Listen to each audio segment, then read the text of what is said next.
était en train de parler au peuple de Dieu qui était en Babylone. Il dit, rappelez-vous, même si vous êtes dans les épreuves là, n'oubliez pas que moi j'ai un projet pour vous. Projet de paix, non de malheur. Afin de vous donner un avenir et de l'espérance.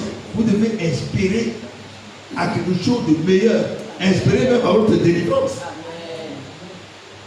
Amen. Amen. Gloire à Dieu. Le psaume 31, le verset 16. 31, 16 dit quoi? Mes destinées sont entre tes mains, Seigneur. Délivre-moi de mes ennemis et de mes adversaires.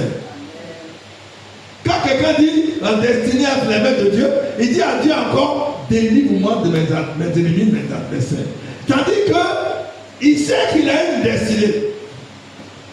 Mais en même temps, il sait qu'il y a les ennemis qui combattent sa destinée. Donc il demande à Dieu de l'aider à les combattre.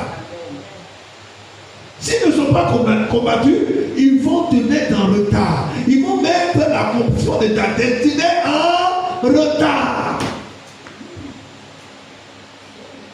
Frères et sœurs, tout est écrit dans la Bible. Il faut trouver quelqu'un pour l'expliquer, c'est tout.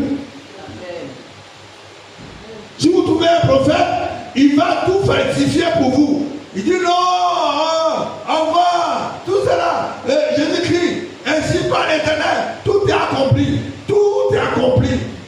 Fais offrande seulement, et puis c'est fini. Là, il y a un prophète qui vous explique clairement les choses. Sauf quelques-uns. Mais les faux prophètes, ah non, tout est facile. Et comme je le disais à la radio, il dit les chrétiens n'aiment plus là. Ils n'aiment plus les prières. Ils courent après les prophètes. Mais depuis qu'ils courent après les prophètes, 10 ans, 15 ans, leur vie n'a jamais changé. Tout ce qu'on a prophétisé, on n'a rien vu. Mais ça doit vous faire réfléchir. C'est trop facile. Mais la vie chrétienne n'est pas facile. C'est une vie de prière, de persévérance, de combat. On va voir tout à l'heure. Dans la suite. Dieu veut bénir tout le monde. C'est-à-dire, la bénédiction est pour tout le monde. Mais ce n'est pas pour les paresseux. Si tu remplis les conditions, tu vas entrer, toi-même tu vas entrer dedans.